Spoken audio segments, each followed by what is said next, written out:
And last week it was a class going on in between yourself and Raghupati. And Raghupati's got some catch back to do this week.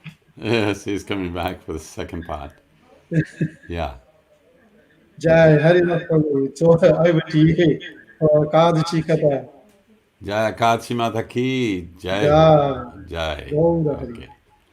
Om Namo Bhagavate Vasudevaya. Om Namo Bhagavate Vasudevaya. Om Namo Bhagavate Vasudevaya. Indra Kadshi ki Jai Ho.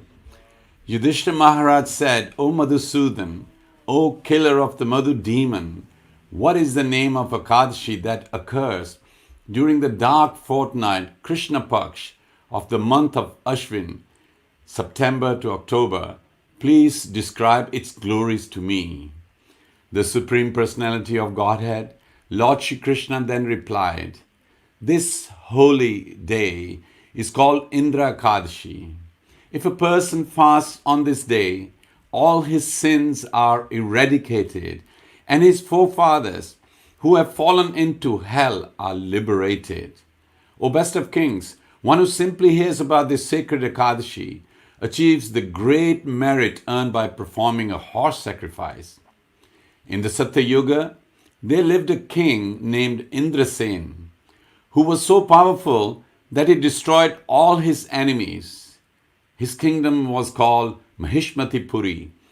The glorious and highly religious king Indrasena took good care of his subjects, and therefore he was rich in gold, grains, sons, and grandsons.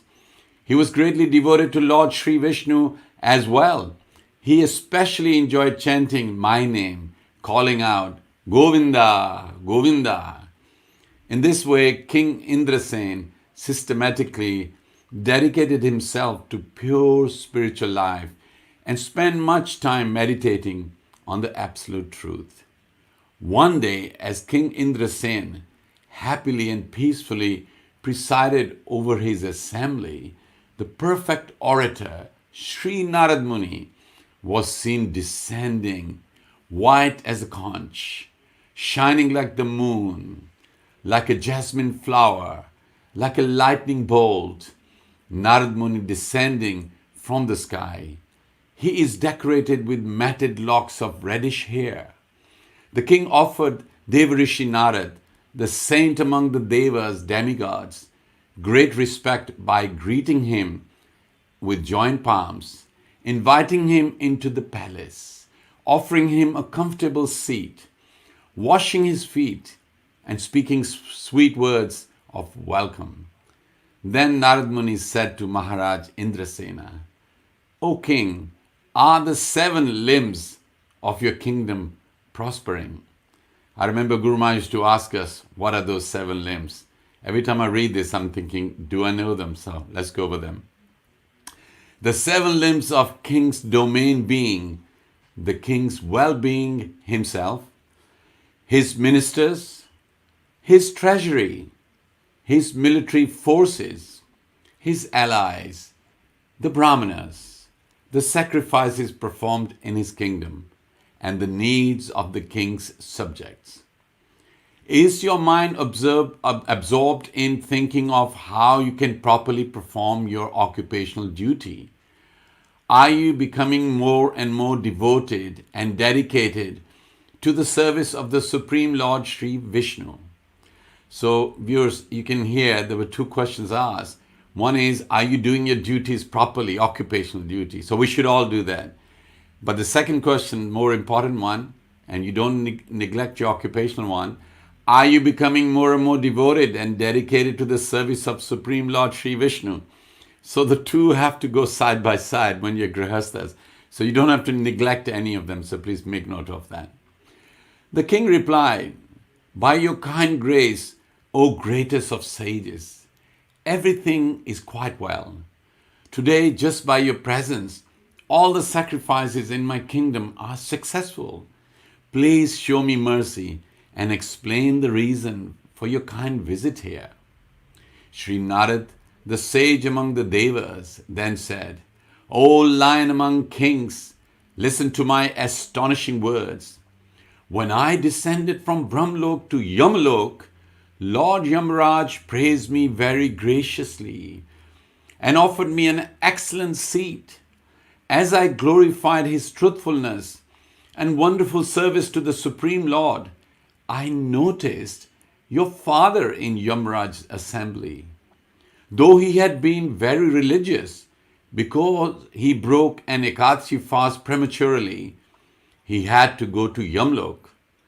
Your father gave me a message for you. He said, in Mahishmati lives a king named Indrasen. Please tell him about my situation here, that because of my past sinful deeds, I have somehow been forced to reside in Yamaraj's kingdom.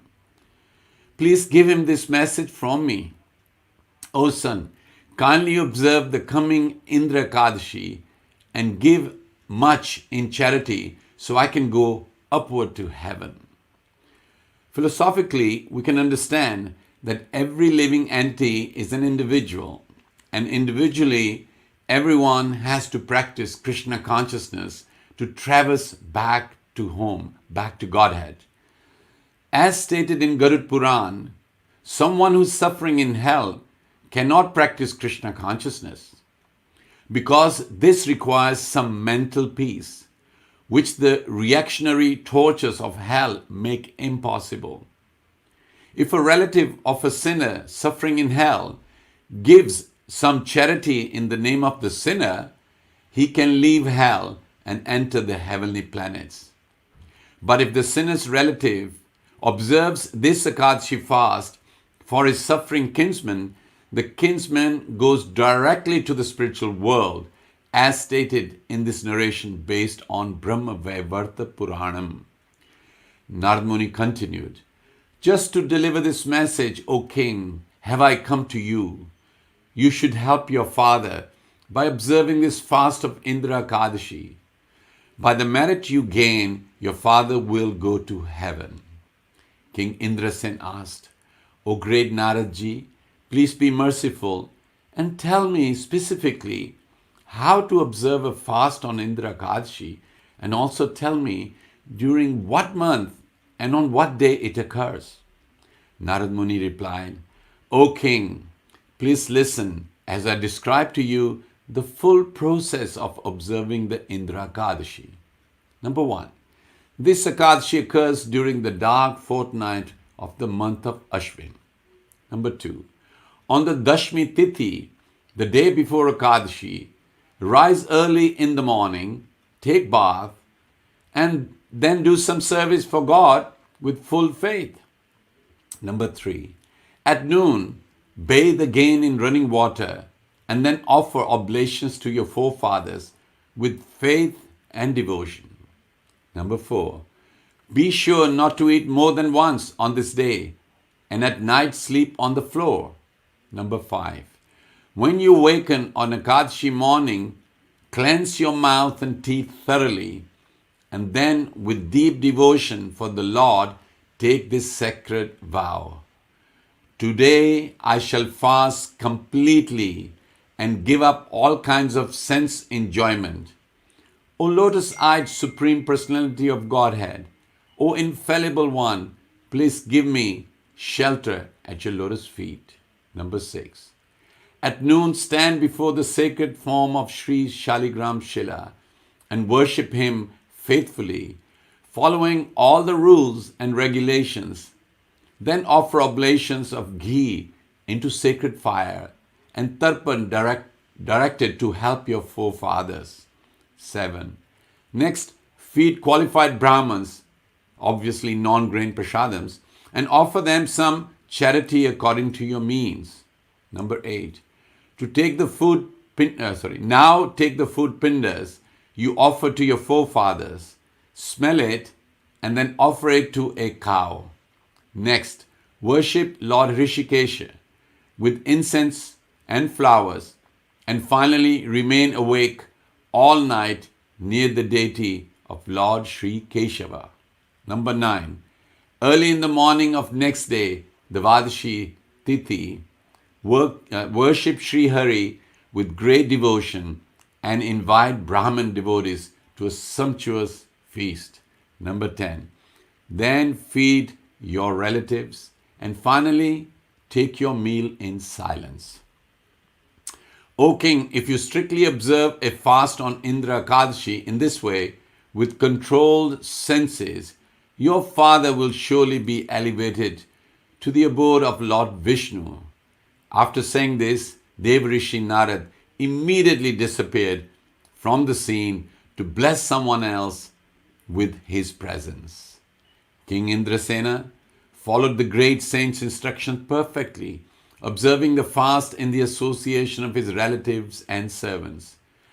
As he broke the fast on Dvadashi Tithi, flowers fell from the sky. The merit that Indrasen Maharaj earned by observing this fast released his father from the kingdom of Yamaraj and caused him to attain a completely spiritual body. Indeed, Indrasena saw him rising to the abode of Lord Hari on the back of Garud Vahan. Wow. Indrasen himself was able to rule his kingdom without any obstacles. And in time, when he handed over the kingdom to his son, he also went to the spiritual realm of Vaikunt. O Yudhishthira, these are the glories of the Indra Ekadashi, which occurs during the dark fortnight of the month of Ashwin. Whoever hears or reads this narration certainly enjoys life in this world, is freed of all reaction to his past sins, and at the time of death returns home back to Godhead, where he lives eternally. Thus ends the narration of the glories of Ashwin Krishna Ekadashi or Indra Ekadashi, taken from the Brahma Vaivarta Purana. So there you are, that's the Ekadashi. It's a Shraddha month, 2 weeks. And so different people will be thinking of delivering their ancestors. So, you can sponsor, bhoga at our temple, and the pujari, you give him the name of your ancestors or just your name, and give your gotra, and so then he will say the prayers. And I think the Shraddha is continuing till the 17th or 18th. We can check on that. So it's a very important service to your ancestors, so you can do that. And above all, please, after the Ekadashi, give some results to your Pitra, and also please chant today for your ancestors, and that will, make your life successful, and also you deliver your ancestry. Hare Krishna. Jai Ho. Jai Gauranga. So there you go. That's a wonderful, that was an absolutely great reading, Harikatha. I mean, I'm sitting here, I'm trying to rush through and pass it on to the next person, like a basketball. But the way you read that nicely detailed, I mean, I was thinking of Guru Maharaj. He used to read and come about 7 names, and we immediately started to think of when you said used to Govinda, forget. when you said Govinda, I remember Guru Maharaj.